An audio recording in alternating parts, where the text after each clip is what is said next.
Welcome to the City of St. Petersburg's annual State of the Economy address. This is the third year that we've gathered for a briefing from our city's economic development team on the indicators that define and determine St. Pete's economic landscape. I am Kanika Tomlin, Deputy Mayor, and I'm pleased to see so many of my colleagues, partners, and investors in our economy here today. My partners in Shine for today's presentation are City Development Administrator Alan Delisle and Economic Development Director Dave Goodwin.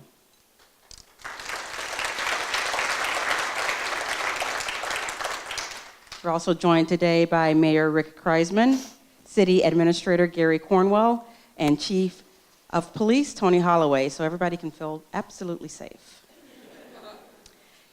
From our City Council, we have Council Member Gina Driscoll and Darden Rice here with us today. And representing Congressman Charlie Christophus is Chloe Kessuck. Thank you for joining us, Chloe. I'd also like to recognize, because we traveled this journey of economic development together, Chris Steinacher, President of the Chamber of Commerce, and J.P. Dubuque, President of the St. Pete EDC. Thank you both for joining us as well. And can I ask all members of the City of St. Pete team to please stand or raise your hands?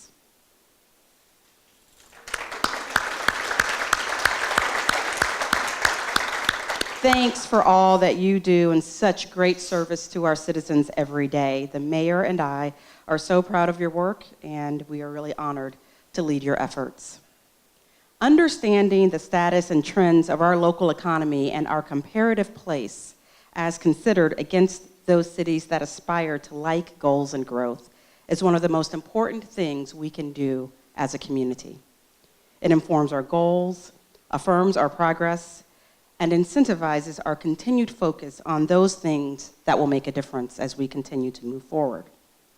Many factors distinguish St. Pete's current economic performance.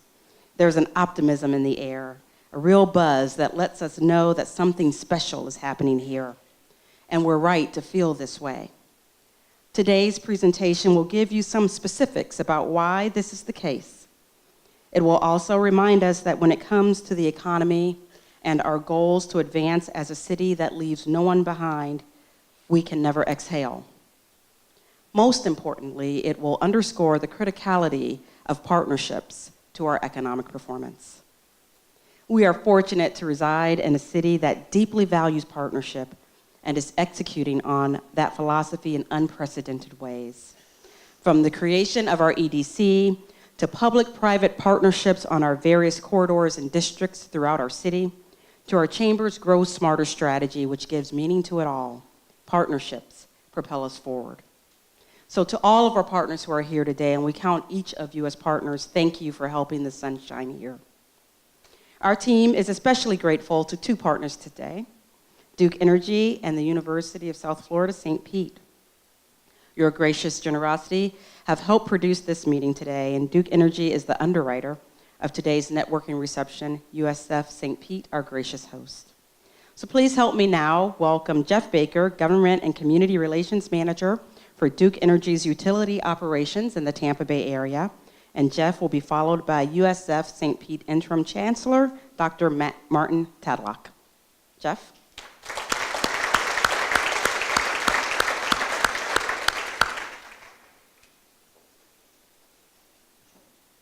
Thank you, Deputy Mayor. And it's very exciting to see all of you in the room. I know many of you, and we all know that St. Pete is on fire, and that is a great place to be. So we're looking forward to hearing what the mayor has to tell us today about how positive things are in the community and what his vision is for the future. As a utility, our industry is changing dramatically, and we're working to be that next generation energy provider for our community. But in addition to providing the energy for our community, we like to provide other partnerships as well. The Deputy Mayor mentioned that partnerships work very well in this community, and I certainly agree with that. One of the things that we do that many may not be aware of is on the economic development front. We have a team, and Danielle Ruiz from our economic development team is sitting with me today, that helps companies that want to relocate here, from doing things as site selection ahead of time, so that when a company comes here, we're able to help with that as well. So it's certainly our pleasure to be here today, and if you have any questions about how we may be able to help you out, certainly feel free to reach out to any of us that are here today. Thanks so much. Dr. Tadlock?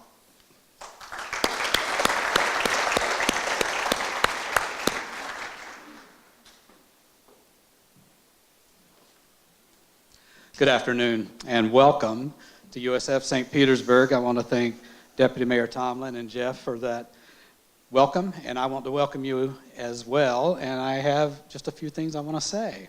It's an interesting time for USF St. Petersburg, so I'd like to take just a few minutes and share some things with you.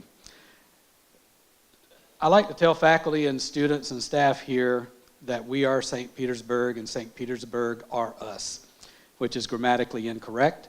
And being a former English teacher, I'm appalled that I say it, but you know what I mean when I do. We are intimately connected to this city, and the city is intimately connected to us. And as the city continues to flourish and grow, it has a nationally ranked university here, right now, in the city of St. Petersburg, dedicated to helping the citizens of this city thrive and improve the quality of life for every resident in Pinellas County. That will not change regardless of the way the political winds blow and affect what we do here. We have that culture. It is embedded here in the city, and we are absolutely dedicated to doing those things that we need to do to make this a distinctively different kind of place in a distinctively different kind of community. We are a regional steward. Our core mission is to engage with others to improve the quality of life of the citizens of this county. We're focused on student success. We're experiential. We believe in getting students into the community as much as keeping them in the classroom. We want them out there. We want them in partnerships. We want them in internships. We want them in practicums. Our faculty are dedicated to that. We have multiple partnerships in this community with business and industry, and those will continue to grow, will continue to expand, and will continue to be the signature area that we stand for. Also, we are dedicated to improving the pool of labor of highly skilled, highly productive citizens. As an anchor institution in the Innovation District, we work with marine science, healthcare, business, and media to reinforce collaboration and attract highly skilled workers to the city of St. Petersburg and create a sense of place for them so that they feel home here. Whether it's innovation through entrepreneurship in the College of Business, or a new STEM robotics lab that's coming to the College of Education, or a new master's in conservation biology in the College of Arts and Sciences, or a citizen scholar program that has over 400 students participating in that every single semester. We are dedicated to making this a great place for everyone. We are built upon creative thinking, problem solving, and innovative, talented people to create the kind of workforce we need and the type of active citizenship we need in order to have an influence on the direction that we take in this community. Last fall, St. Petersburg Area Economic Development Corporation hosted its first Data Analytics Executive Roundtable in partnership with our College of Business.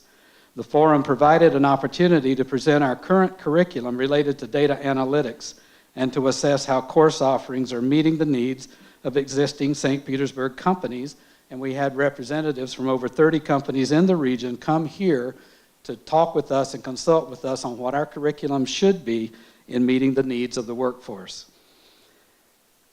I am committed to this, and our faculty are committed, and this university is committed to build curriculum in partnership with business and industry and community partners who understand what it is our students will need to be successful in the workplace. We do not build curriculum in isolation. We do not go out there and do anything without referring back to our advisory boards and those people that are in partnerships with us. And in the coming years, you're going to see some interesting things happen that are already in planning. We have a computational and applied mathematics and a sustainability studies program launching in the fall. We have management science and environmental chemistry coming as pre-proposals for the following year. We have health-related and engineering programming that we're going to work with USF Tampa to bring to St. Petersburg. We are working with Sarasota Manatee to bring insurance programs here and to build hospitality programs here for the citizens of this community. We don't do it alone, and we will borrow and take from any university needed to help us deliver what we need for the citizens of this community, no matter how we have to get there. And building on the economy in St. Pete means building mobility and transportation opportunities for people here, especially our students. We have been a part of a group, including representatives from the City of St. Petersburg, PSTA, the Downtown Partnerships, and the Innovation District to support the implementation of a plan to bring electric buses to St. Petersburg, along with a charging station here at USF St. Petersburg for those buses. And it will provide easy access for students and employees in this part of the community to the entire county. And we're very excited about that, and wait until you see the plan and the drawings. Our students know it's coming, and they're excited. Easy access to this part of the community is a priority for us. And I will tell you that we are absolutely committed to what this city is doing. We will be the partner of choice educationally for this county. We will continue to do those good things we're doing, and there's a lot more coming. So thank you for having this opportunity to share that with you. And we are glad you are here. And if you want to talk about the current legislation that is going through at any time, get in touch. Thank you.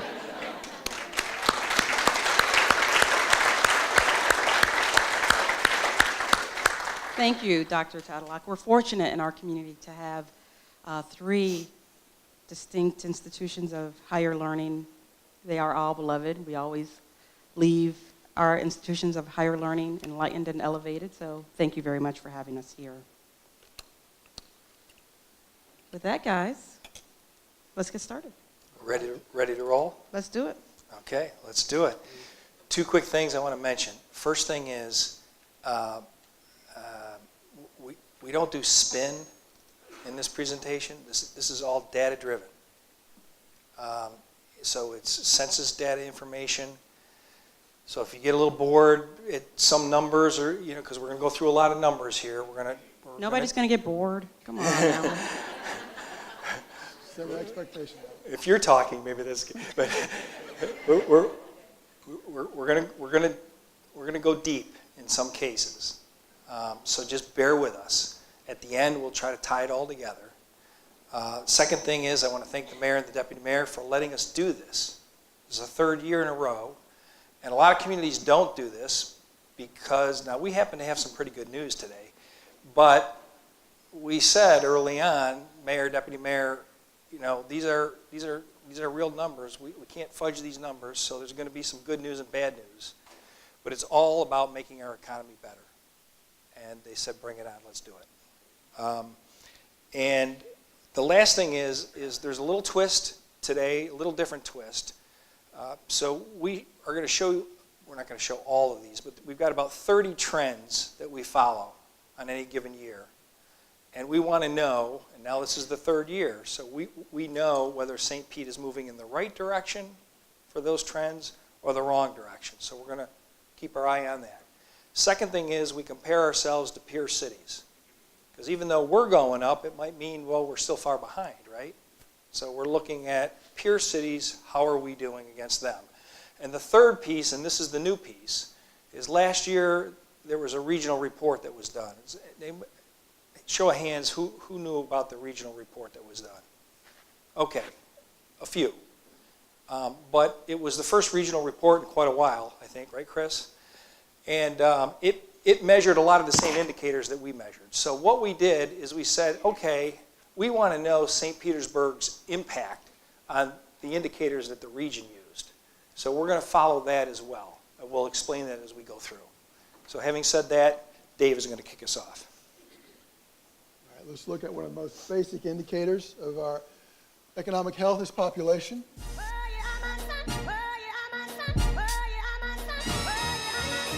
us were born here, others came later. But if you live in St. Pete, none can claim greater. Not even top debaters can outweigh of the data. It seems to keep saying that the Berg is a major destination for more than just vacations. We got festive races plus the best libations, and the nightlife is quite tight. You might like to let it all go, or my Sunshine City.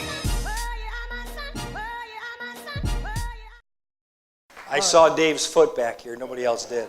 I will not be singing my part of the presentation. Okay, so quickly, population growth since 2010, 7.8% increase in St. Petersburg. That's 16,000 people. That's very strong for a dynamic, built-out community. Some communities get to maturity, they stop growing, or they actually shrink. Not happening here. Important indicator of our positive population growth. By municipality in Pinellas County, what this shows is that St. Petersburg had 42% of the county's population growth, even though we're 22% of the land area. So we had more than our share of growth in the county. Very healthy community. 5-year population growth, this is what Alan was talking about. We're comparing to some of our peer cities. You can see St. Petersburg down here. There's our 5%, ahead of only St. Paul, Minnesota. Everybody else is ahead of us. Don't get too disturbed by that. All those communities have huge land areas, with the exception of Miami. Miami is a bit of a different story. St. Paul has a small land area like St. Petersburg. To be growing with our land situation and be growing at that rate is strong. We're not going to be up here unless we annex Largo or Tampa, maybe. I don't know. Mayor, how about that? Foreign born population, this says about 25% of our population is foreign born, and that's been pretty steady over the years. We can kind of move on that one. Net migration, this shows our change in population, less births and deaths. This is the people that are moving to the city, minus the people that are leaving the city. And our net migration is positive, and that's the domestic migration, and this is folks from out of the area.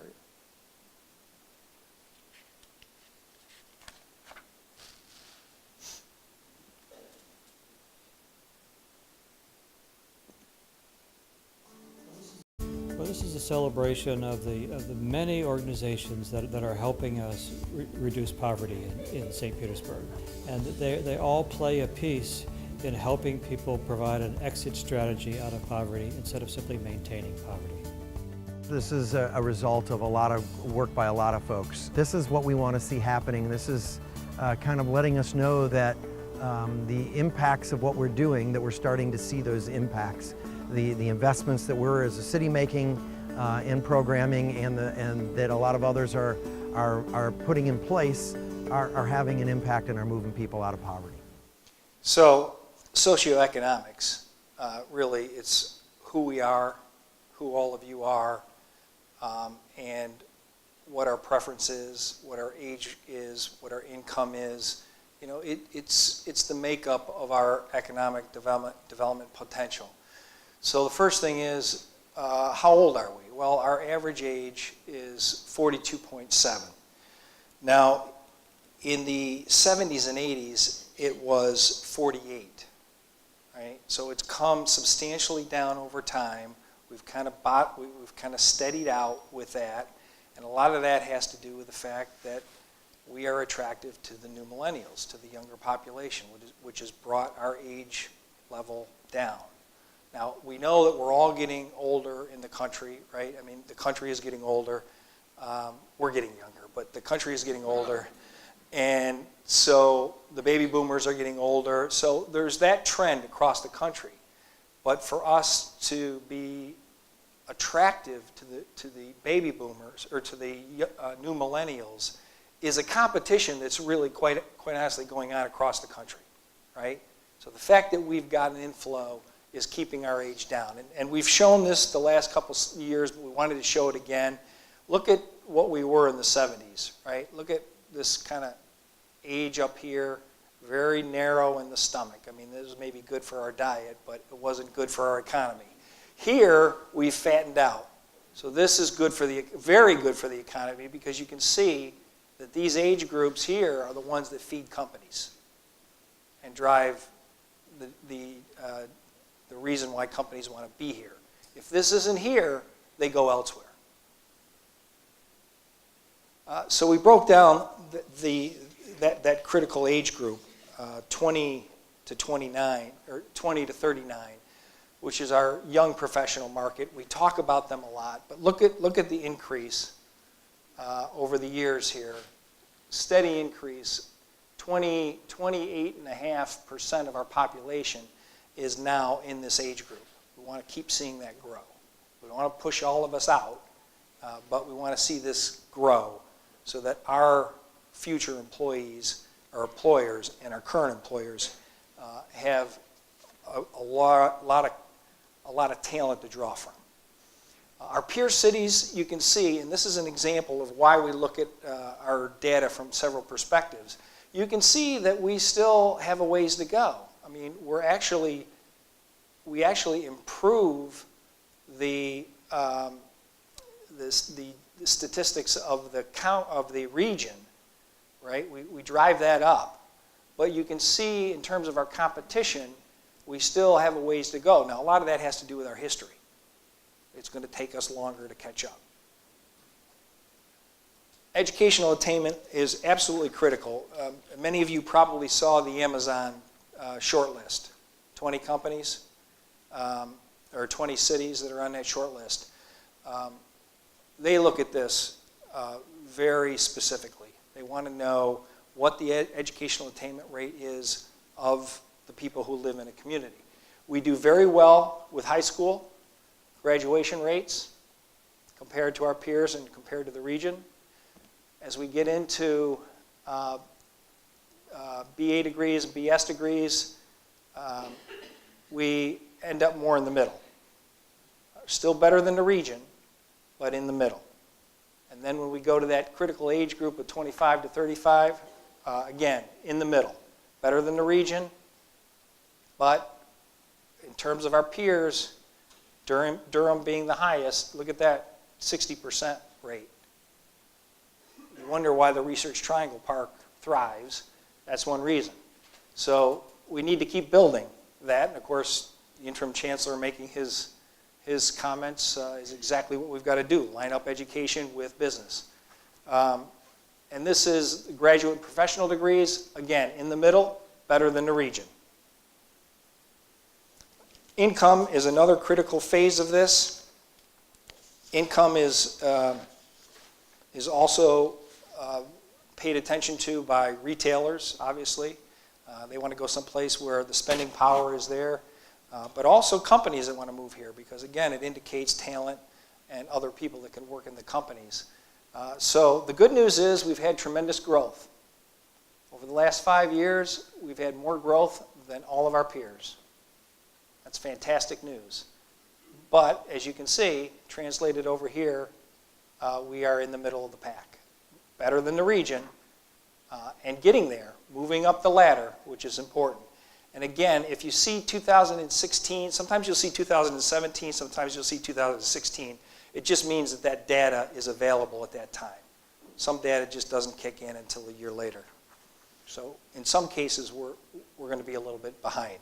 Poverty rate for the city of St. Petersburg, we have the best poverty rate of any of our peers and better than the region. Poverty rate change. Look at this change in St. Petersburg over the last 10 years.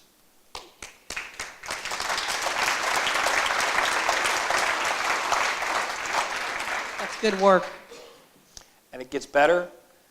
Some of you have read the articles about the African American community. Work is never done, as the mayor has indicated, deputy mayor, but we've come a long way. Look at the change in our poverty rate amongst African Americans in this period of time.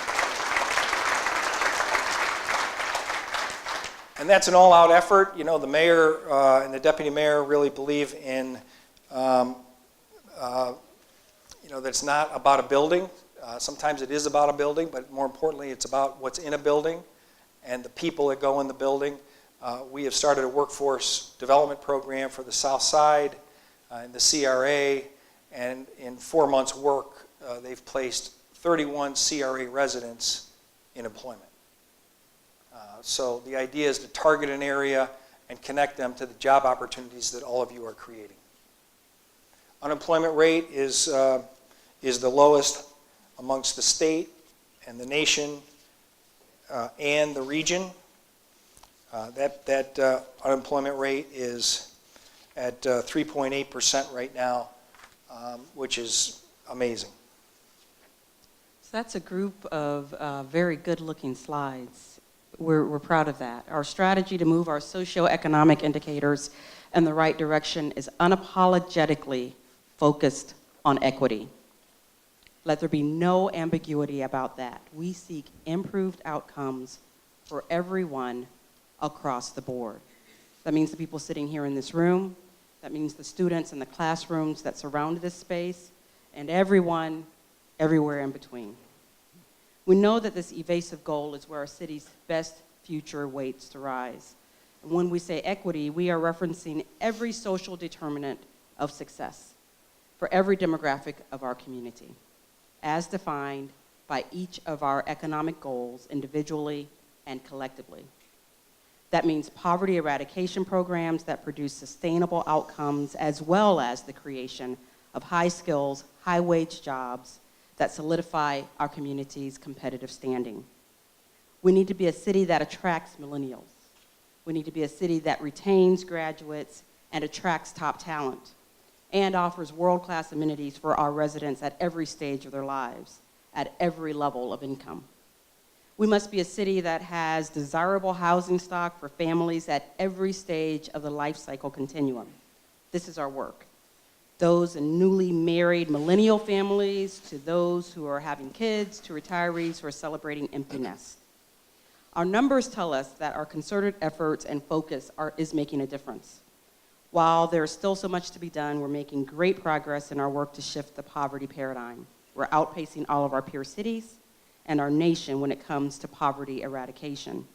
And correlating indicators such as high school graduation rate echo this progress. But our performance lags in the completion of higher education and its correlating realities. Like Durham and our other peer cities that excel in this area, we now need to see equally focused strides in our high skills, high wage goals and move them simultaneously along. We can't lose focus on the poverty that's as important as ever, but we have to grow on the other end of the continuum as well. The Grow Smarter strategy will keep our socioeconomic indicators moving in a positive direction across the board, and that's what success looks like to us. Great. Let's look at these revenue generators, which are indicators really of prosperity. We're going to look at development, business formation, tourism, property value appreciation.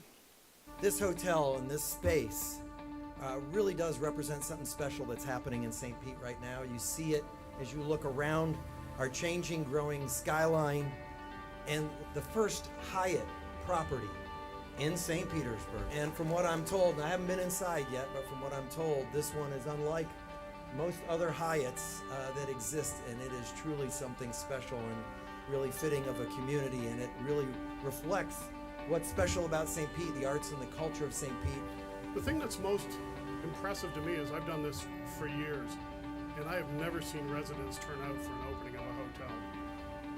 You guys have probably the most amazing city I've ever seen, and congratulations goes to you. I think he said most amazing city he's ever seen. Never seen Just saying. in the world. All right, let's look at some numbers. This first one is total construction value and permits issued. We track this every month. These are annual fiscal year numbers. 2017 was a record year for the city, $671 million of permitted construction value with a record number of permits as well. We've had steady growth since the depths of the recession. We don't think we're going to see this again. We think we're going to be more sustainable. This is a different kind of growth pattern than we had back then. And this first quarter of this year, we've already seen about $250 million of permit activity. Quarter of the year, $250 million. I don't know if we're going to get $1 billion, but Rick Dunn is going to make that happen. All right, let's go inside the numbers a little bit. 223 million of that 671 was new commercial, 110 million was new residential, and 181 was renovations and rehab projects. All those numbers are important. The fact that they're all good is outstanding. I didn't think the commercial number was going to be that high, but you think about the development on 4th Street, on 34th Street, out in Tyrone, commercial projects downtown, it really is an amazing number. And this, we're still investing, and it's so important in St. Pete, investing in your existing homes and buildings, that's critical for us too. Downtown dwelling units, we like to track this. Right now we have almost 9,000 units that are built. 893 are under construction, another 782 that are permitted, not yet constructed. When all that is completed, we'll have 10,500 units downtown. In 2008, we had about 5,000. That's an unbelievable growth trend in that short time period. Okay, so we've been doing a lot of, our permitting system, Rick Dunn and his team are working very hard to keep up with that load, as are the builders and the architects and the designers. All the systems out there, all the different components of the development engine are stressed. We are doing everything we can to keep ahead of it. We did one thing we thought was helpful to keep us competitive. We reduced our rates, our fees on certain types of permits. Yeah, green is our old, red is our new, and that's Pinellas County. Big drop in what we used to charge for photovoltaic permits, and that's in line with the mayor's desires to be an energy efficient, sustainable city. So we're always looking to do those kind of things. Rick Dunn, I can't say enough for him and his team. He's a proactive problem solver. I nickname him the chairman and emperor of problem solving, because whenever there's a problem, he will figure out a creative way to solve it and keeps things going. So Rick, thank you for all you do and your team for this community.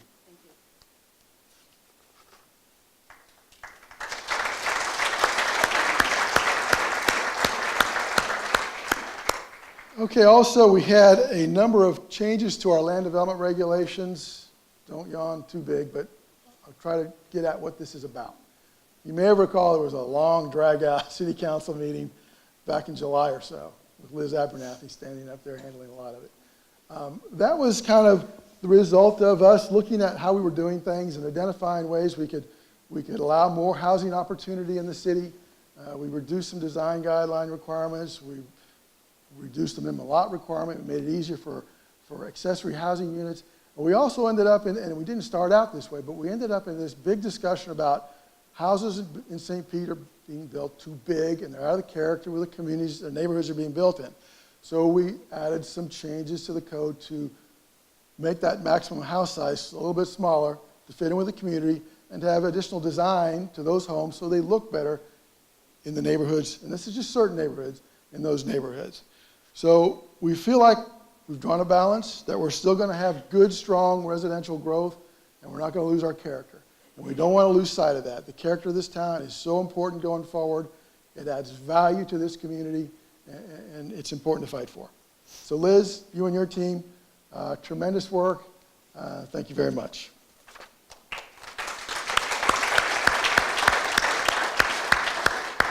Okay, taxable values in Pinellas County. St. Pete, we rose 9.6%. We're still not to 2007 values, if you can believe that. That's how big that bubble was in 2007. But great, steady, upward growth. And we're outpacing Pinellas County by a little bit, by 1.5%. But we're all doing well. Taxable value growth, again, you see Pinellas County, or St. Petersburg ahead of Clearwater and Pinellas County, and well recovered from the depth of the recession. Sales tax collected. There's a little bit of an anomaly here. These are different counties. That's Orange County, and that's all about the massive tourism in Orange County. You can't, unless you know the numbers, you won't believe them. Over 100,000 hotel rooms. All those tourist attractions generate a lot of tax. So it's an anomaly. Pinellas County, we're a little bit behind. Hillsborough grew 5.4% last year. Pinellas only 2.9%. It's kind of an indicator of what we call retail leakage. I mean, our numbers should be better. We have a lot of tourism in this county, so we should be doing better.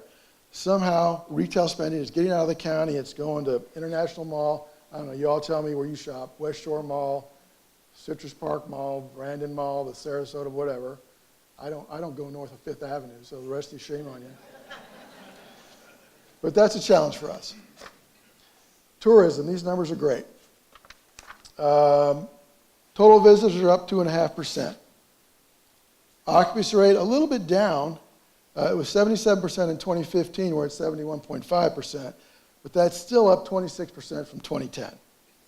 Average room rate up 4.6%, and visitor expenditures up $240 million over last year.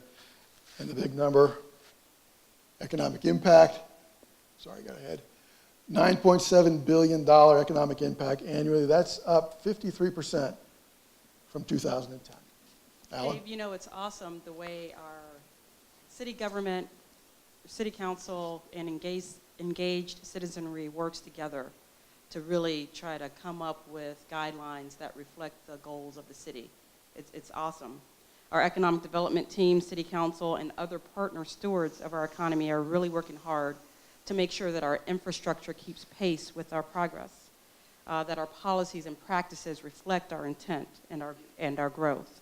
And even though it feels like development is going gangbusters everywhere you look, there is still room to grow. There's still many needs, still development that our city needs to truly be our best and reach our aspirations. We need more hotels. We need Class A office space and affordable housing for our workforce. We need entertainment options, and we need retail. And we need it not only in downtown, but throughout our entire city. This requires our best spirits of innovation if we're going to get it right. We want to be welcoming, but we must insist on standards of excellence that will ensure quality of life as we know it and as we inherited in our city for generations to come. Our commercial and residential development must be planful, and fortunately it always is, thanks to Dave and the great team that he pointed out. And even in boom times, I think especially in boom times, it's imperative that we're strategic. There's so much work to do. There's still growth to encourage, and balance and strategy are the keys. That's what's going to help our development follow the directive of our mayor and our vision, which is to honor our past as we pursue our future. Right, and the next category is real estate. So this is what's the product that we have available for business? What's the product that we have, Class A office space or for retail space? So we monitor this on a regular basis. I'm going to pop through some of these numbers quickly in the interest of time, but just stay with me. Now also, this is on our website, correct? After we do this, Yes. You'll be able to access this and study it a little bit more, a little longer if you want. Get in touch with us, ask questions. That's what it's designed for.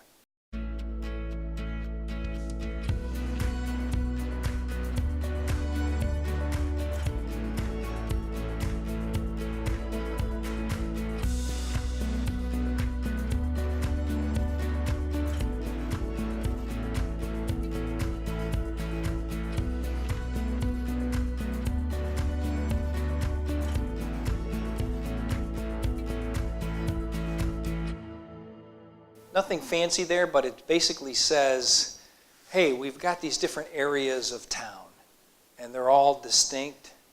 They all have character about them, different types of character, and so different businesses will be attracted there for different reasons. So we never want to forget about placemaking and how important that is. But in terms of our citywide Class A office space, look at that vacancy rate. I mean, this is below 6%, our vacancy rate for Class A office space. Ladies and gentlemen, there is a demand. Our product is being used. We don't have a lot of space left, so people like Dave and I we got to have a place for development for businesses to go to. So whether it's in our Gateway District or downtown or in the West Side or maybe in the Skyway Marina District, we are working hard with the development community to bring more office space online. Now, there's clearly a gap right now. We're dealing with economics at all times. So there's a gap right now between the money that a developer can make on space and how much it costs to build it. And it's not in line with the economics, so they're not doing it, right? So the city's working with them in a couple of ways, more than a couple of ways, but one is we've got a lot of land availability coming online, and we need some parking, especially in the downtown area. So we've been interacting with the development community on those two fronts. The office space in downtown, you can see the vacancy rate has come down steadily in downtown as well. It's this line here. And for B and C class space, it's this line here. So the trends are all coming down in downtown. We need more space. Downtown tenant mix, I love this slide because it just shows how much we've changed. Over here is, as you can see, financial used to be way up here. Now it's down here. Legal, use of office space, way down. But look at this. Creative companies, life sciences, tech. I mean, that's the downtown that we have today, for the most part. And it's changed the nature of the space that we have in downtown, the people that work there, and their needs and wants. Gateway office space, we spend as much time on the Gateway area as we do on downtown from a business development perspective because it's just as important. Companies will, not the same companies will go to both locations. It's important to have a variety of environments for companies. Downtown is more tech-driven today. Gateway District is more mature companies. So we watch this very carefully as well. Wow. And look at this. Look at this vacancy rate in the Gateway District. 2% for Class A, Class B, and Class C. Raymond James just took 3 buildings offline. 650 employees. 650 employees, and counting, I believe. Just wanted to show you this. We're still working on this, but this kind of, public-private real estate opportunities throughout the city. And the deputy mayor hit on this. Dave hits on it all the time. Just don't buy that equation, we don't have any land. I'm sorry. We do. We've got 86 acres in the heart of our downtown called the Trop Site. At some point, that's going to be redeveloped. But we've got pockets of land all over the city, and half of it is owned by the public sector. So the mayor's got us working on RFPs. We are going to go out to the marketplace, and we're going to tie it to the Grow Smarter strategy. Tangerine Plaza is one of them, 22nd Street South. We're working on the RFP now, and we've got several developers, community folks interested in the redevelopment of that plaza. It will be redeveloped. And this is the placemaking that I'm talking about, the lighting that we did under the 275 bridge in Deuces Live. Has anybody seen that? The light at night? It's spectacular. If you haven't had a chance to see it, you should go down. And February 16th, Callaloo restaurant is opening. It'll be a great reason to go down and check out the whole corridor. That's right. Skyway Marina, I think over the next 4 years, this is the next Edge District. This is the next. This is going to explode, in my opinion. We've got one developer under construction. The mayor has really focused on this area, really gotten us to focus on this area, and it's about ready to really pop. And the mayor would always say, this is a great location for 4 years, and now developers are saying this is a great location. Retail space, pretty good shape, up a little bit with our vacancy. We keep an eye on our top taxpayers. It's kind of fun because, look, you've got the mall and Raymond James, 1-2 total value. But if you do it per acre, look what happens. It's the residential development downtown. So not only are they populating downtown, driving more business development, but they're driving more revenue to the city coffers so that they can support special interest projects that are important to you. So in economic development, we keep an eye on job creation, but we also keep an eye on investment that comes back to the city. Home sales are up. Had a pretty strong year, almost 12% increase in home sales. That's the regional compared to the region. We do this little thing in South St. Pete where the CRA is. We do residential rebating, and you can see that it's like a 4-to-1 return, public dollars to private dollars. Another thing that we do in economic development, more private dollars than public dollars, right? Those are rebates to incentivize rehab on existing properties. Exactly. And then this is for mainly commercial buildings. We have an awards program every year. And here you can see the ratio is about, for every $2.50, there's $1 of public money. We like to go to the council with those numbers, those ratios. You can see that, I mean, development is about development in buildings, but sometimes it's about creating an environment, making sure that the environment is an environment that you want to invest in.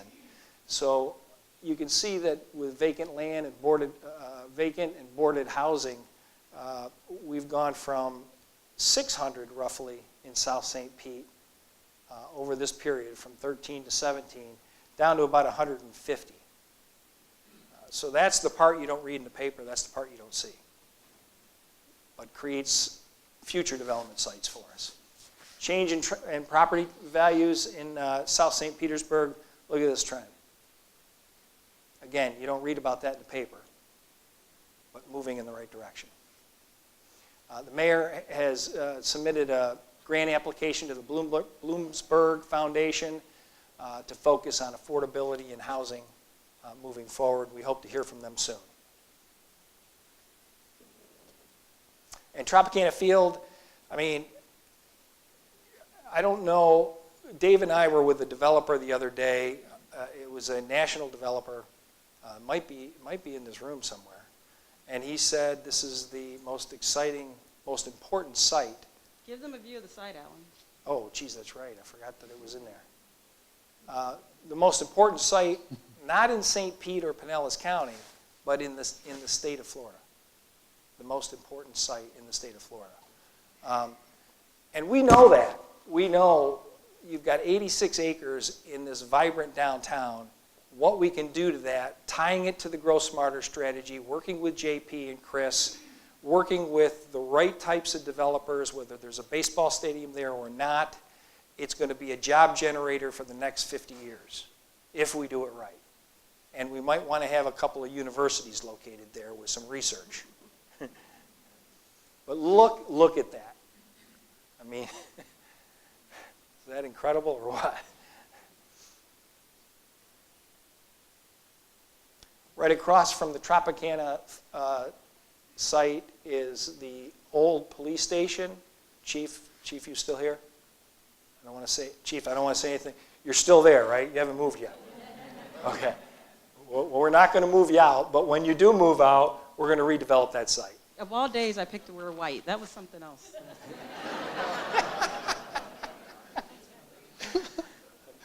And lastly, in this section, I just wanted to call everybody's attention to Urban Land Institute magazine. Does anybody read that? Yeah. Okay, so it's a big national, all the real estate folks read this. The Tampa St. Pete region was ranked 19th out of, I think, 78 MSAs, 78 MSAs for markets to watch this year for investment and job creation. We were 19th on that list. So we're a serious player in the national marketplace as a region. And Mayor, thank you for talking about the region and talking about how important the region is. It is the most valuable thing to an economic developer is to have a strong regional approach because that's where businesses want to be located. They don't really care about boundaries, they care about talent. So the more we stress the region, the better off we'll all do, Tampa and St. Pete. And that's a great indicator that we're in the top 20 in terms of the real estate community. Real estate is one of the reasons why, don't you think? Everybody wants to watch us. It's a real priority for our city, and we're in the fortunate position to serve as a catalytic enzyme in both the public and the private sectors. We're doing it with generational projects that we're developing, like the pier and the police station, with city-owned land that we're making available for private development, such as the Trop site and the Commerce Park on 22nd Street South. We're doing it with private deals that we're incentivizing and accelerating, such as development in the Skyway Marina District and the Innovation District. Catalytic enzymes that really spark revival throughout the area. And as it relates to residential real estate, we are committed to sound strategies for affordability. And like you, we recognize the value of engineering economic strategies that leave no one behind. Increasing property values everywhere from downtown to our South St. Pete CRA is a good indicator of the performance of our economy. And increasing home values is one of the best tools we have to fight gentrification. The mayor and I get that question all the time. What are we going to do about gentrification? Our housing strategies are helping homeowners renovate and rehab their properties so that they realize that increasing value. Increased home values is one of the most tangible tools to create personal wealth. It is one of the most tangible things that we can do. The realization of higher home values just makes such a big difference, and it's going to shift the poverty paradigm. So construction values, commercial property values, and residential values are on the rise in St. Pete throughout our city. That's very good news. And it's one of the primary determinants of a city's long-term wealth and economic health. We're so pleased and so proud to welcome PandaDoc. You're going to be a huge part of our city's future. And we're really looking forward to building a lot of careers here. One of the things that the founders of PandaDoc and that I believe in tremendously is that our main differentiator as a business is our focus on career development. Kyle, with his idea and his vision, will help bring 165 brand new jobs to our economy. St. Petersburg has been an absolutely incredible place to build a business, and I'm so glad we get to call this home. It really is amazing. Okay, so one of the things that I loved that JP said the other day at his annual meeting, he said, you know, we count job growth, but there's a person behind every one of those numbers. And there's a family behind every one of those numbers. JP, thank you for, I'm stealing that, but I'm not going to get in trouble for that, I hope. But it's a great point. I mean, in economic development, that really is the bottom line. It's a person getting a high quality job. We've had an increase of 4% since 2010 in the businesses registered with the city. This is my favorite slide of the day.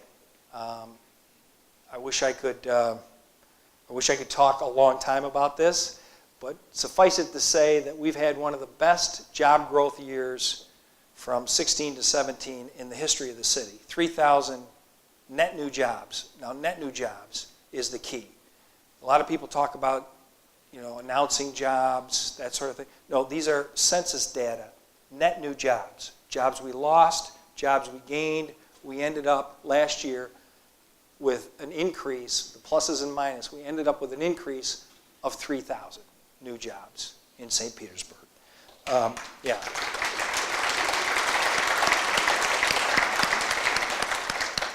That means the systems are working, the Innovation District, the EDC, all of you, everything that you've been doing, touting the city, the internal regulatory processes that the mayor and the deputy mayor have set in place, the private sector networking, all of that. If we get that working as a system, this kind of thing happens, in my opinion. St. Pete grew by, in terms of job growth, that was a 2.7% increase, which nationally for cities is pretty high. The region was 3.6%. So again, we are a job-growing region. And population, as Dave talked about, in Florida is going to increase by 6 million people by 2030. So you put those together and our economy looks bright. And now, let me get to my second favorite slide, and then I'm going to move this along to Dave. Look at this increase from one year to the next in data analytics. Does everybody know what the Grow Smarter strategy is? Give me a hand if you know what the Grow Smarter strategy is. Okay, the Grow Smarter strategy was a document that the mayor and the chamber put together, Chris Steinacker's leadership, and it said, we should focus on primarily five growth industries over the next 10 years because they will grow the fastest and highest paying jobs in your city. And they'll be sustainable. And sustainable, exactly. And here they are: marine and life sciences, specialized manufacturing, financial services, data analytics, creative arts and design. We're really focused on those 5 areas. And I just wanted, you can see we had a little decrease here in financial services, I think with all the consolidations, but with Raymond James hiring, we expect this to go up next year. Specialized manufacturing, a little blip. Everything else remained pretty stable, but look at data analytics. And I heard the interim chancellor mention data analytics as a program here at the university. 1,500 new jobs last year in data analytics. We had 3,000 net new jobs, so half of those were in data analytics. And those are higher paying jobs. So we expect to see that in our numbers next year. And Dave, that's not my third favorite slide. Well, it is because it's got Raymond James on it. So let's look a little bit more at those jobs and their impact on us. Because of the partnership between the city, the state, DOT, and Raymond James, the acquisition of these 3 buildings represents the ability for Raymond James to add over 650 new jobs. We just go about our business and continue to grow at a pretty rapid rate. And as a result, we continue to hire more people in Pinellas County and around the country. Since we bought these properties, we had 3,900 people on this campus. We already have over 4,400 people on this campus. So, and that's all possible because of the mayor, the deputy mayor, the whole city staff helping us make sure that our ingress and egress and access was good to the park, that we could continue to grow.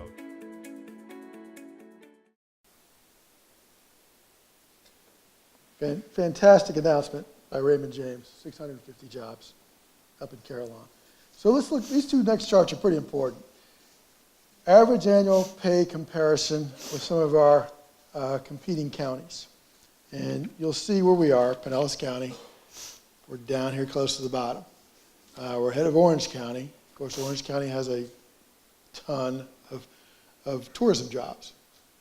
We're behind the region, and we're well behind some of the other counties, even Hillsborough. So that's part of the challenge of the Grow Smarter strategy. Get those numbers up. And the next slide maybe is a little bit even scarier. This is a projection of the highest growing jobs for Pinellas County in the coming 8 years. And you can see those jobs: office administrative support, sales, food prep and serving, healthcare practitioners, and retail. Those are not normally high-paying jobs. So we're projected to have as our high growth jobs, but not as high-paying jobs. That's why the Grow Smarter strategy is so important, and why we're going to work so hard and stay so focused with JP and all our other partners to bring in those higher-paying jobs that the Grow Smarter strategy has identified for us. And let's not lose sight. We are also growing from within. The local talent, the entrepreneur, the grassroots person trying to start a business. This is a very important part of our economy. The greenhouse provides many services for those folks. These numbers are all trending upwards. It's a partnership, again, with the chamber. Jessica Eilerman, are you here?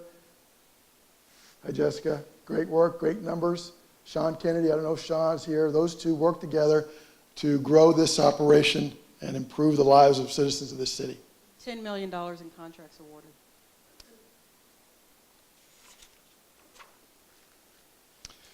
This slide, yes, go ahead.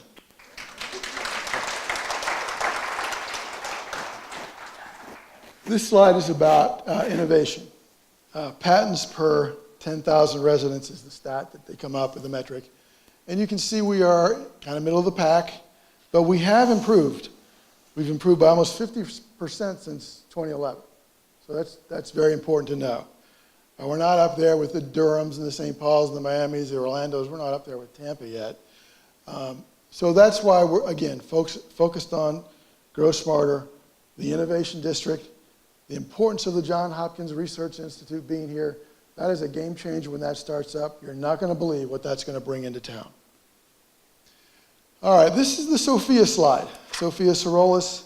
These are expansion and relocations of jobs and companies to St. Petersburg where the city was involved in some sort of incentive package, where something we did helped make that decision happen and bring those jobs to the city. Total number of jobs is over 1,300. Total jobs is over 1,300. Coming from out of the area, we had a company from New York relocate here and a company from San Francisco relocate here. So, you know, we're on the map. If we get those kind of relocations, that says we're on the map, we're a big-time competitor. As to our own business expansions, we mentioned Raymond James, 650 jobs. They bought 3 more buildings up in Carillon. Amazing for our economy. Thank you, Raymond James. And here today we have another one of our local companies that's growing, Power Design. Bill Jordan, are you here? Bill, thank you. If you haven't heard of Power Design, they are a nationwide, maybe international, I'm not sure, but they design electrical systems in large building constructions. They are electrical engineers. And they're headquartered here. They're growing a campus here. They're building a new building right now. They renovated another building.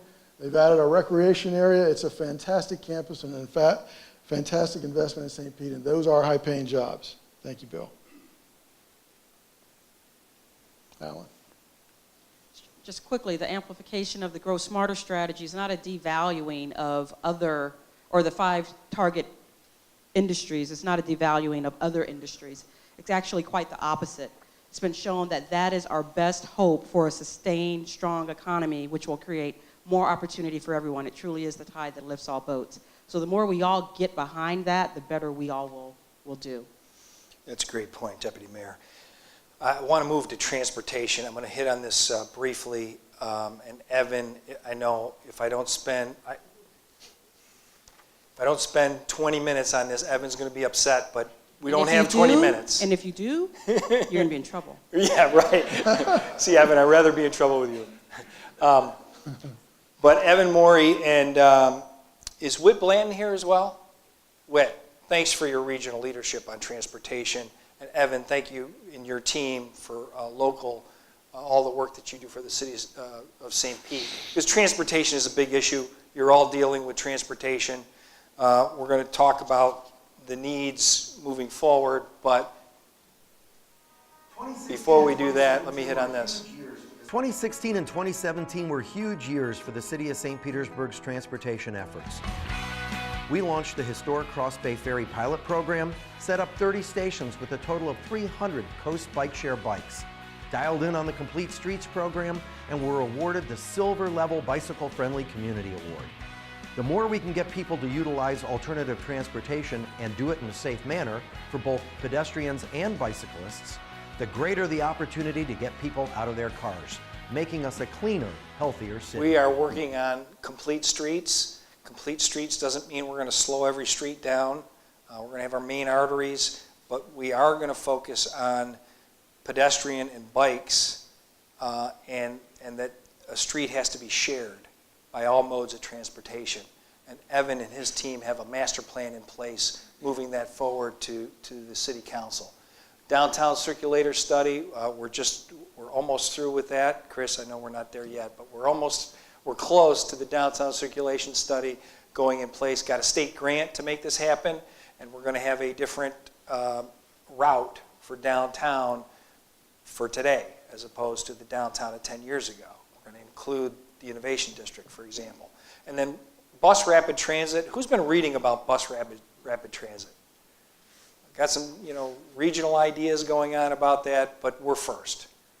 We would do the first bus rapid transit system in the region, and it would be on Central Avenue, and it would go from downtown to the beaches and back. And has anybody ridden on bus rapid transit in the past? Okay, quite a few. So that's good. That's good. Basically, it's buses that don't stop much, and they get you to your destination fast, and they look great, and they're electric, and it's good. It's all good. Benchmarks, bike share. Everybody sees the blue bikes around town. Evan did an unbelievable job to get that up and running. 86,000 miles have been biked so far. And they're going to have, yeah, that's worth it. And I believe they're having a celebration for their first year anniversary coming up soon. Cross Bay Ferry, 40,000 people rode on the Cross Bay Ferry, and it had an economic impact of $1.6 million. And we've got a system in place now where businesses can be certified as bike-friendly businesses if they meet certain criteria, and we've had 9 companies meet that criteria. I tell you, we found out when we implemented bike share that all the businesses wanted bike share hubs right across the street from them because it would increase business. We found that out. So we're just putting bikes everywhere. You can't ride them, but you, no. Accessibility, we looked at our walk score versus other communities. This is citywide. We're about in the middle. For downtown, we're at the top. The bike score was near the top, and our transit score is near the top as well. And of course, the transit right now is our bus system for the most part. It's not so long ago that St. Pete topped the list of most dangerous places to walk, so that's great progress in the right direction. Average commute time, we're one of the best in the country against our peers. Look at that, versus the region. And Dave, bring it home with quality of life, Deputy Mayor. Good? Good. Just gonna do anything. Hi Amazon. I want to let you know why I believe everybody on your Amazon HQ2 team is really going to love being in the Tampa Bay area. I'd like to share a few reasons why Tampa Bay is one of the best places to have a firm headquartered. Amazon. This is why I would think you would love to live here in the Tampa Bay area. I'm Tom James, past chairman and CEO of Raymond James Financial. Hey, I'm Marcel Schaefer. I'm Justin Chavez, and we are the Tampa Bay Rowdies. Hi, my name is Nadine Smith. I'm the Executive Director of Equality Florida, Florida's statewide lesbian, gay, bisexual, and transgender equality organization headquartered in Tampa Bay. This is one of the most beautiful places in the world you could choose to live. It's got great beaches, great weather, great outdoor activities all the time, and yet it has all the benefits that you would expect in a major metropolitan area. What I can tell you is it's one of the best places in the country to raise a family. We wouldn't be here would it not be for that, because we recruit hundreds and hundreds of people every year. It's a very kids-friendly area, it's a very family-friendly area, and we enjoy our time here. It's like, yeah, we already feel like we're here for many years and we are already a family of the Tampa Bay area. For the LGBT community, Tampa has become one of the leading places in the country. We have the highest rating available from the Human Rights Campaign's Municipal Equality Index. And we've gotten there because we've worked really hard over the years to make sure that we send the message that the Tampa Bay area is open and inclusive and welcoming for everyone. The community stands behind small businesses, huge businesses. Once an organization comes in here, we open you with open arms and we stand behind you through thick and thin. We have 4,000 employees at our headquarters and over 1 million square feet of space. So this is a great home to have for business. Your employees are going to thank you for bringing them to a place that is really just a jewel. That's our secret weapon. We are perfectly situated right on the water with people from all over the world and a community where you really feel embraced. Amazon. This is why I would think you would love to live here in the Tampa Bay area, because my wife is maybe your best client. I think from 365 days, there is almost no day without an Amazon package, so you know how important it is. We feel like a member of the Amazon family, and you know how important it is to have the family around. So please come around my family, and my wife would be very, very happy.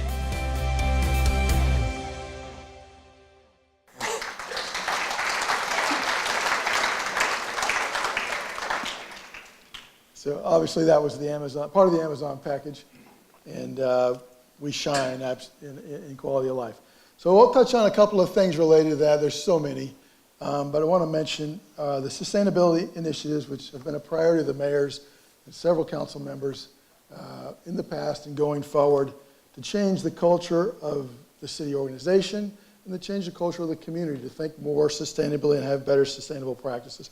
There's a number of programs listed there. There's going to be more. Sharon Ryder's going to lead us through that. I'm not going to try to explain them to you because I can't.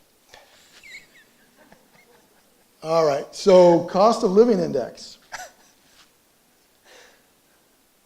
We're down here at the bottom, and this is a good place to be at the bottom, actually. So the national average is 100. We're doing better than almost all of our peer cities. Somehow Durham, North Carolina beat us again. But that's how far your money goes. Can we stay affordable is our challenge. We're affordable now, according to this, compared to our competitors. Can we stay affordable in the future?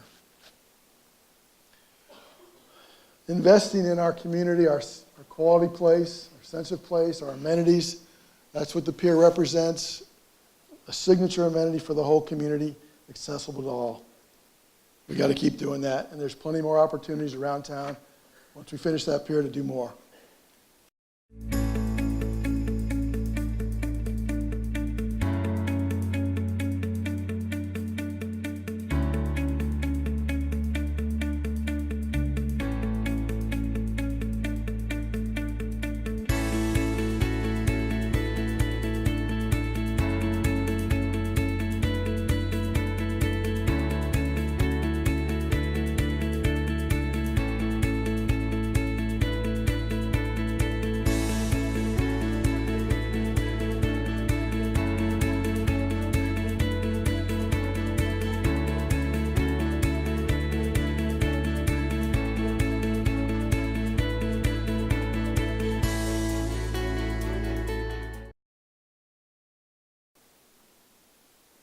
Just talked about the pier, I'll move on.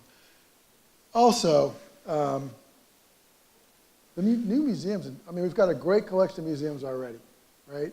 And these 3 new museums are coming online in the next year to further facilitate or solidify our position as one of the finest art and cultural communities in the country. We have an international reputation, and now we're adding these museums. So let's go over them real quickly. The James Museum, 84,000 square feet of museum, 400 to 600 pieces of art from the incredible collection and incredible gift of Tom and Mary James. The Museum of the American Arts and Craft Movement, $70 million building taking shape right there. 18,000 hotel nights expected to be generated by that hotel. This is big economic stuff. 175,000 visitors annual. It's a one-of-a-kind collection. Thank you, Rudy Ciccarello. And just opened, if you haven't been to it, the Imagine Museum on Central Avenue in the Grand Central District. Studio Art Glass Movement, solidifying St. Pete as the Glass Coast. I just heard that moniker recently. Fits, doesn't it? You think of all the glass operations going on. So go out and see that. Incredible additions to our quality of life. And I'll give it to Alan. Great. Finish up. Thanks, Dave. So every year we say we're going to make this shorter. Did we succeed? No, Alan. No, because there's so much to talk about. It's so good much news, though. Yes. We did very well with the state of the economy. State of the economy is very strong in St. Petersburg.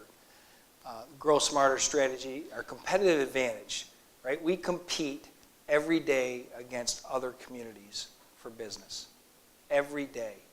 And we don't forget that. And we're as competitive as they come. So the Grow Smarter strategy is a competitive advantage for us. If we implement that right, and we do it as a public-private partnership, we will have great results of that for years to come. Innovation District, I think Allison is here.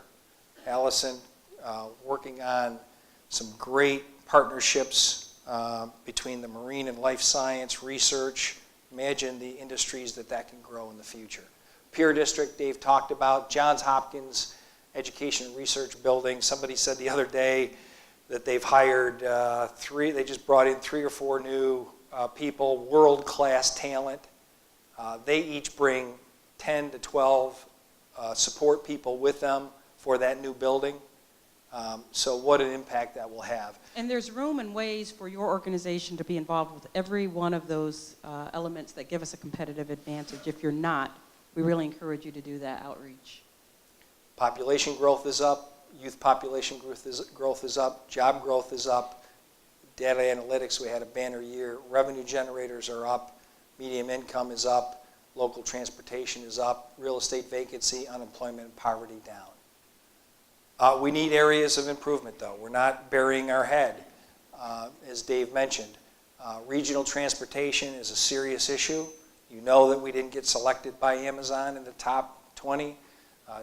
Talent, transportation options were a couple of the big areas. Entertainment attainment really refers to that talent pool. Wages are fairly low in the region. A lot of that has to do with our history of a tourism-based economy.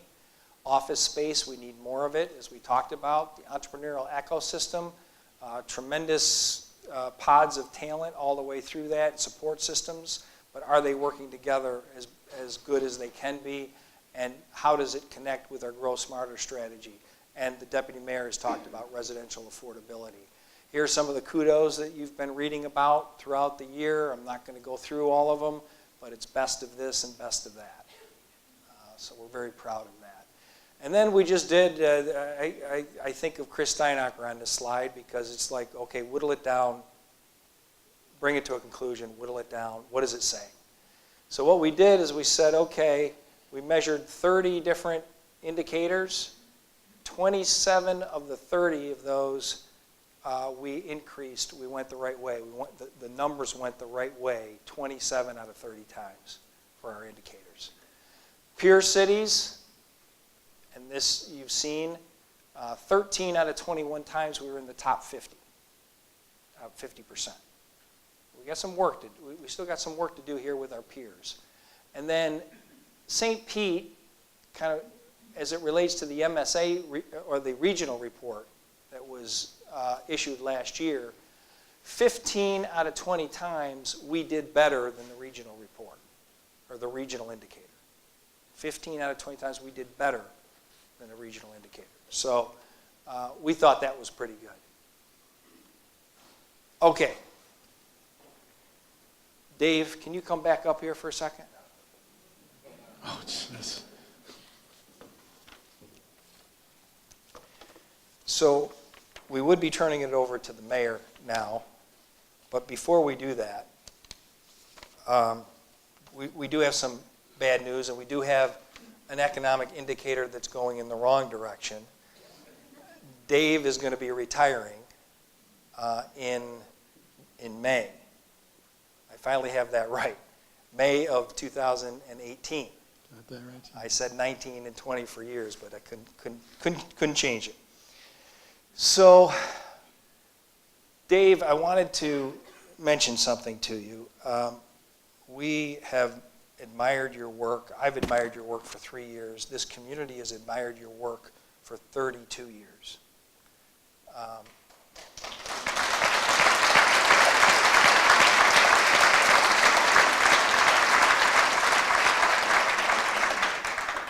And I talked to the mayor and the deputy mayor about this concept, and they said, let's do it. Every year at this event, we're going to honor somebody who really replicates what you have done for 32 years.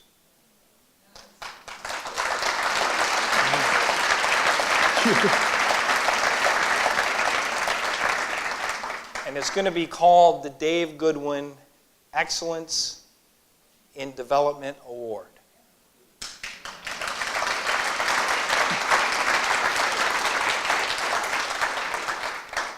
And there's going to be 3 major principles attached to this award.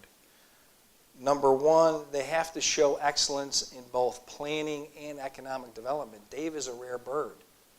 Dave can do it both, and has. Planning and economic development are both in his department, and he's blended the two of them, and they don't always speak the same language. So we're going to honor somebody that has done something similar. Now, they can come from the public or private sector, right? And they have had to have done this for a long period of time. It has to be at least more than 10 years. So it can't just be, a developer rolls in, does a private, no. Somebody who has worked in St. Pete, bettered St. Pete for more than 10 years in development. And then finally, it has to exhibit the same characteristics as Dave and what he has exhibited in his career. He's a leader, he's unselfish, he's professional, and he has the respect of all of you and the public and private sector in general. So we're really excited to do this. We'd love to have you back to give out the award next year. Having said that, I now would like to turn it over to Mayor Kreisman, who has led us on this journey for the last 3 years and helped us produce the numbers that you saw today. Mayor?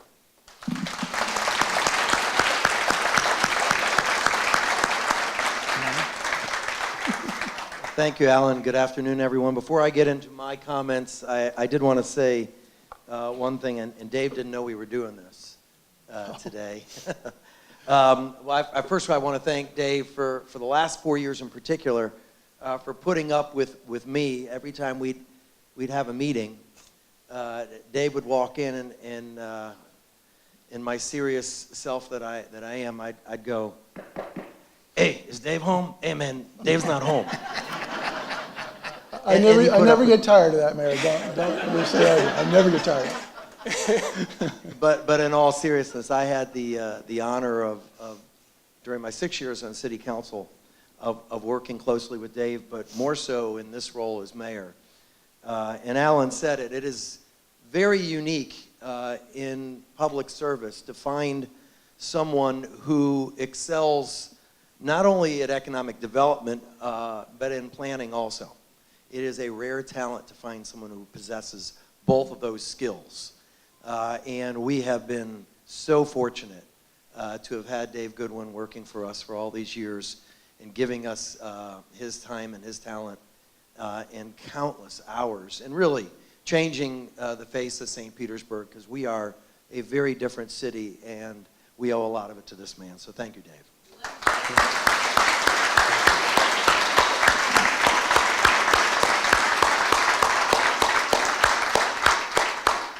So I want to thank all of you for coming out today. Listening to our economic development team, I think that you all will agree the future of the city of St. Petersburg has never been brighter. And I also want to take just a moment and thank Alan Delisle and Dave Goodwin and everyone on their team who made this all possible. A special thanks to my great deputy mayor, Dr. Tomlin, for the time she has invested in this effort also. It is, in my mind, incredibly exciting to hear about so many different things that are happening in so many corners of this city. Now, throughout the campaign last year, one of the questions I got asked the most was, how long can St. Pete sustain this level of development? Are we growing too fast? Times are good now, but are we planning for a future when times aren't so good? Now, I still get those questions today, and I do think they are important because people want to know what our vision for St. Petersburg is. More importantly, they want to know if our vision aligns with their vision. And the best way to ensure we are building the kind of city where our citizens want to continue to live, work, and play is to have an open, public conversation where we ask those questions and really listen to the answers. And that is why I'm moving forward with our 2050 master plan.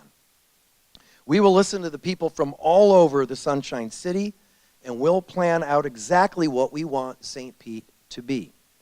Of course, we just can't wait until 2050. We are laying the groundwork for our future now, as you've heard today. Critical to that groundwork is aggressively implementing our Grow Smarter strategy. And we'll work with our friends at the Chamber of Commerce and at the EDC to bring higher income and more sustainable jobs for St. Pete. It's also why we put so much focus on our innovation district and why we want to create a marine and life sciences center of excellence there.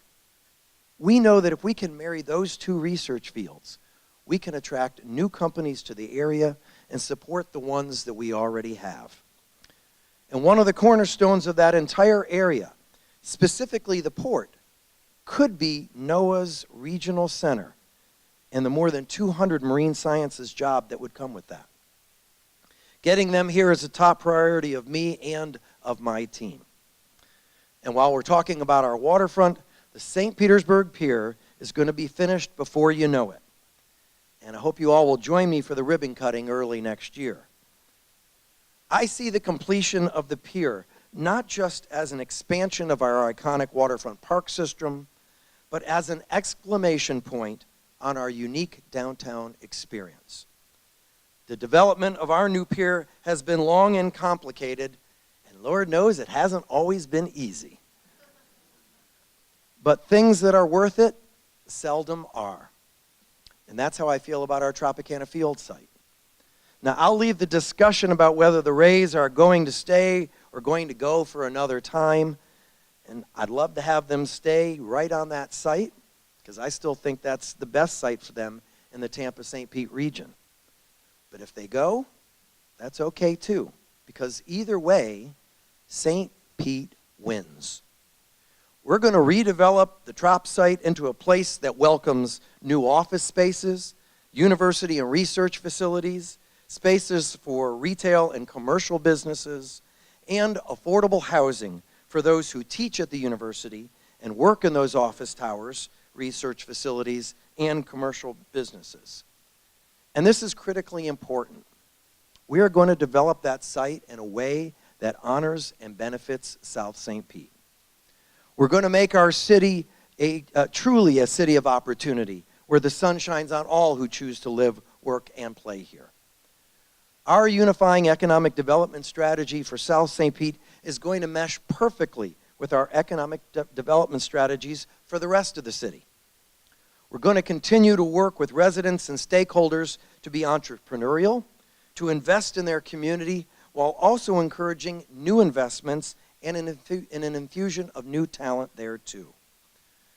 The Deuces Live and Warehouse Exchange Plan will be the heart of this effort, along with the comprehensive community economic development plan that is about to be launched. I am proud of the progress that we have made in South St. Pete. We established the South St. Pete Workforce Collaborative, which, as you heard, has already placed 31 CRA residents in employment, and along with 2020 and our other partners, are seeing the most dramatic impact on poverty in many years. But I want more. I demand more. I want this effort expanded to connect South St. Pete CRA residents with every job-generating project in St. Pete. We will develop from within, but employ throughout. We must connect our Grow Smarter targeted industries with our schools and our residents so that our students are better prepared and the industries we attract have an educated workforce. We must also have more diverse transportation options. You will hear me talk about that a lot. I intend to move forward with solutions to our transportation challenges in a substantial way. I want to send the message to the private sector that we are working to move employees and residents in innovative and creative ways, and that once they arrive in St. Pete, we will be waiting with our bike share bikes, our Cross Bay Ferry, bus and BRT connections, car share, walkability options, and other new and exciting transit technologies. From the Edge District to the Gateway District, from the new Imagine Museum to the James Museum, we are developing plans for smart growth and long-range economic development, the foundation of what we want our city to be. And as we lay that foundation for an innovative, creative, and competitive community of the future, we will continue to work on zoning changes and incentives that encourage and focus on our local and unique commercial businesses. After all, It is our local, unique businesses which give our city its character, which preserves and honors our past, yet also moves us toward our future by providing the quality of life that draws in new residents and retains those already here. And as we continue to grow, we must work to ensure our city remains affordable for both residential and commercial space, and includes plans which provide for long-term adaptability to a changing climate. I hope that you will join me in helping this city that we all love to be an even better city in the future. And before I conclude my remarks, I would be remiss if I didn't talk about what's happening in Tallahassee right now. I'm just going to mention two bills in particular that will have a huge impact on both our EDC and our tourism, along with our CRAs, including the in-town, which we need if we're going to redevelop the Trop site, and the South St. Petersburg CRA. House Bill 3, the Economic Development and Tourism Promotion Accountability Act, as they affectionately refer to it, has already passed the House. It is known as Senate Bill 1714 in the Senate. The Senate is the only place where we have a chance to kill the bill as it's passed in the House. And I'm asking everyone in this room, this is a call to action. Call your senators, Brandis, Roussan. Call the Senate President. Call the governor's office.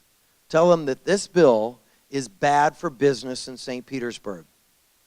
That we have great things happening here, and we want to keep great things happening here in this city and in this state. And this bill will put us and move us in the wrong direction. And the other one is House Bill 17, Senate Bill 432. This is the CRA bill. It, again, has also passed in the House. It has not been heard yet on the floor of the Senate. So we still have an opportunity to kill that bill. The investments that we have made, in particular in the South St. Pete CRA, have been a large part of the reason that we are seeing a reduction in poverty and growth in jobs and in business registrations. This bill will take us in the opposite direction, in a direction we do not need to go. And so I am asking all of you for your help. Please reach out. We have a little time left to do it. This is the only time we have to kill these things. Again, I want to thank you all for being here, and thank you for everything that you all are doing to help the sun shine so brightly on us here in St. Petersburg. Thank you all so much.